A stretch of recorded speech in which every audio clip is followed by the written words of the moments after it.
BSNL के साथ काम करेंगे दुनिया के सबसे अमीर शख्स एलन मस्क। भारत आ रही है एलन मस्क की स्टारलिंक परियोजना। अब स्टारलिंक परियोजना के माध्यम से मिलेंगे बीएसएनएल की सेवाएं। जी हाँ दोस्तों, इस वक्त बहुत बड़ी अपडेट सामने आ रही है, जहां एक तरफ देश भर में बीएसएनएल को एक बार फिर से डेटा किंग के रूप में देखे जाने की मुहिम पूरे देश के यूजर्स की तरफ से चल चुकी है, तो वहीं जियो, एयरटेल और वोडाफोन जैसी प्राइवेट टेलीकॉम सेक्टर की कंपनियों को लेकर के लोगों का गुस्सा साफ दिख रहा है। गुस्सा इस हद तक पहुंच चुका है कि अब तक जियो, एयरटेल और वोडाफोन के 1 करोड़ से भी ज्यादा यूजर्स ने पूरी सफलता के साथ अपनी सिम को बीएसएनएल में कन्वर्ट कर लिया है, और यह आंकड़ा 3 गुना अधिक है। सबसे ज्यादा नुकसान इसमें जियो को देखने को मिला है। तो वहीं इस वक्त जो खबर सामने आ रही है वो काफी हद तक प्राइवेट टेलीकॉम सेक्टर की कंपनियों के लिए बहुत बड़ा झटका साबित होने वाली है। पहले ही रतन टाटा की सबसे अहम कंपनी टीसीएस की तरफ से साथ दिए जाने के साथ ही बीएसएनएल के नेटवर्क बहुत क्षेत्रों में सुधर रहे हैं। ऐसे में टाटा के हाथ लगने के साथ ही लोगों का भरोसा भी बीएसएनएल पर और ज्यादा बढ़ चुका है। बीएसएनएल ने खुद कहा है कि बीते महज 10 दिनों में उनके अब तक महीने भर की सिम का 3 गुना ज्यादा बिक्री हो चुकी है। ऐसे में लोगों की पोर्ट्स कराने की भी संख्या में 2.5 गुना से ज्यादा बढ़ोतरी हुई है। तो वहीं जियो की तरफ से मिले आंकड़ों से साफ होता है कि जियो को 4 गुना ज्यादा लोगों ने अब तक सफलतापूर्वक छोड़ दिया है। ऐसे में जियो को करोड़ों का नुकसान महज कुछ एक दिनों के अंदर ही लग चुका है। लेकिन इस वक्त जो खबर सामने आ रही है वो एक बहुत बड़ी क्रांति होने वाली है बीएसएनएल में, और अगर ऐसा होने से रहा तो बता दें कि बीएसएनएल बहुत बड़ी कंपनी बनने जा रही है, और यह ऐसी कंपनी होने जा रही है जो 5G नेटवर्क को देश के कोने कोने में पहुंचाने वाली है। बता दें कि बीएसएनएल के साथ काम करने की पेशकश सबसे बड़ी और दुनिया के सबसे अमीर शख्स एलन मस्क की तरफ से किया गया है, और यह परियोजना स्टारलिंक परियोजना के नाम से जानी जाती है। एलन मस्क की तरफ से लगभग 6 से 7 वर्षों में तैयार की गई इस परियोजना का एक उद्देश्य है कि धरती के कोई भी कोने में कभी भी नेटवर्क प्रोवाइड करने की कैपेबिलिटी स्टारलिंक परियोजना रखती है। बता दें कि स्टारलिंक परियोजना में कहीं भी टावर लगाने की जरूरत नहीं पड़ने वाली है। यह एक सैटेलाइट आधारित परियोजना है। सैटेलाइट का मतलब वही जिससे हमारे कई नेटवर्क ऑपरेटिंग सिस्टम जैसे टीवी के कुछ चैनल चलते हैं। ऐसी ही परियोजना पर उन्होंने बहुत लंबे समय से काम किया और उसका नाम दिया है स्टारलिंक, जिसमें बहुत सारे सैटेलाइट का एक जाल धरती के ऊपर बुन दिया गया है और इन सैटेलाइट्स को आपस में जोड़ दिया गया है। इन सैटेलाइट के माध्यम से धरती के हर एक कोने कोने में नेटवर्क कभी भी प्रोवाइड किया जा सकता है। और इसके बारे में अगर मोटा मोटी आप समझे तो यह एक ऐसी परियोजना है जो किसी भी मौसम में, किसी भी परिस्थिति में पूरी तरह से काम करने में सक्षम है। और यह परियोजना जुड़ने जा रही है बीएसएनएल के साथ से, और इसके साथ से जुड़ने के साथ ही अब स्टारलिंक के माध्यम से लोगों को बीएसएनएल के नेटवर्क मिलेंगे। अब आप यह अंदाजा लगा लीजिए कि बीएसएनएल में कितना बड़ा चेंज होने वाला है।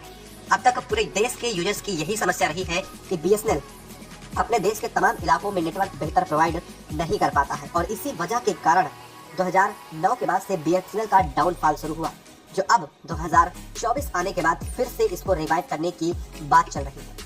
वहीं 2016 में आया जियो लगातार बहुत तेजी से अपने आप को ग्रो करके पूरे मार्केट को कैप्चर किया, पहले फ्री में रिचार्ज उपलब्ध करा करके, और बाद में अचानक से अपनी स्ट्रेटजी के मुताबिक उसने रेट बढ़ा दिए। यानी कि लोगों को पहले आदत डाल दो किसी चीज की और फिर अचानक से उसके रेट बढ़ा दो, जिससे वो चाह कर भी वो आदत को ना छोड़ सके और मजबूरन आप उससे अपने पैसे की उगाही कर सके। यही किया था जियो ने, और इस बात को समझते हुए देश भर में अब यूजर्स ने कड़ा विरोध किया है, और यह विरोध इस स्तर तक पहुंच चुका है कि लोग किसी भी कीमत पर फूटी आंखों जियो को नहीं सुखाते।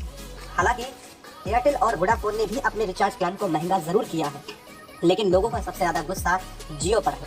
जियो पर गुस्सा होने की वजह साफ है, क्योंकि यूजर्स सबसे ज्यादा जियो के ही सिम इस्तेमाल कर रहे थे, और यही वजह है कि उन्हें पहले फंसाया गया इस ट्रैप में, और इस ट्रैप में फंसाने के बाद उनके साथ यह गेम जियो ने खेला है।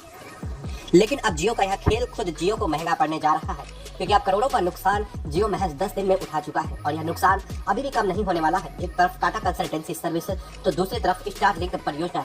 अब इन्होंने अगर हाथ थाम लिया है बीएसएनएल का, ऐसे में बीएसएनएल का उत्थान निश्चित है। तो वही आपको बता दें कि रतन टाटा की तरफ से बीएसएनएल को 19,000 करोड़ रुपए का आवंटन किया गया है।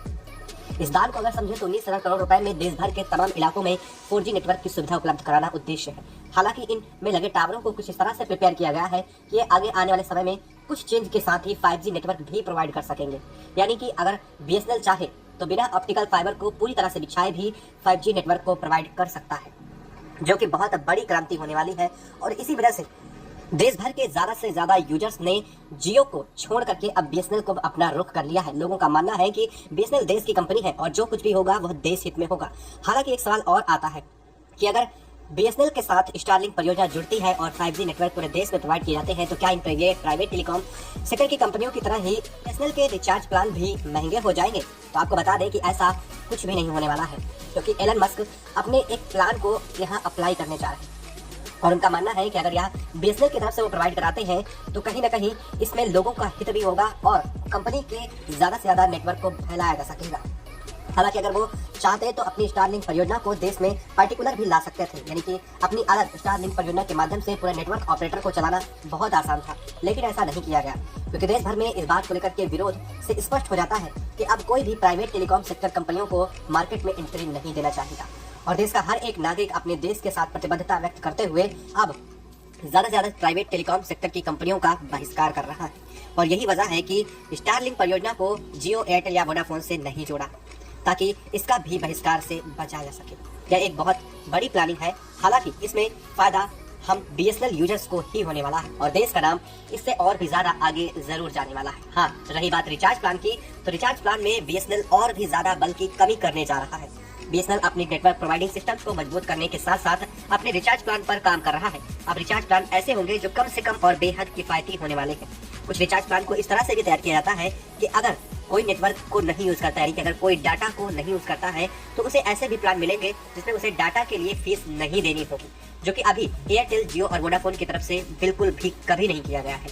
यानी कि अगर आप एयरटेल, जियो और वोडाफोन में रिचार्ज कराते हैं तो आपको मिनिमम 1 महीने का रिचार्ज कराने पर कम से कम 2 GB का डेटा वाला रिचार्ज कराना पड़ेगा, जबकि कई सारे ऐसे लोग हैं जिन्हें 2 GB के डेटा की भी जरूरत नहीं है क्योंकि उनके पास फोन ही वैसे नहीं है जिनमें इंटरनेट की सुविधा मौजूद। ऐसे में उन्हें बिना प्रयोग के ही अपना पैसा खर्चाना होता है, लेकिन अब बीएसएनएल इस पर काम करने जा रहा है। साथ ही साथ बीएसएनएल ने स्पष्ट किया है कि अब सालाना रिचार्ज को वो और भी महंगा करने के बजाय अपने इन सुविधाओं के साथ इन्हें और भी सस्ता उल्टा करने जा रहा है। और अगर बीएसएनएल ऐसा करता है तो एक बार फिर से इन मार्केट से इन कंपनियों के गायब होने की खबर जल्द सुनने को मिलने वाली है। आपको क्या लगता है, क्या बीएसएनएल के साथ सभी को जाना चाहिए? कमेंट बॉक्स में कमेंट करके जरूर बताएं। साथ ही वीडियो को लाइक और चैनल को सब्सक्राइब कर लें और बेल आइकन को भी जरूर दबा लीजिएगा।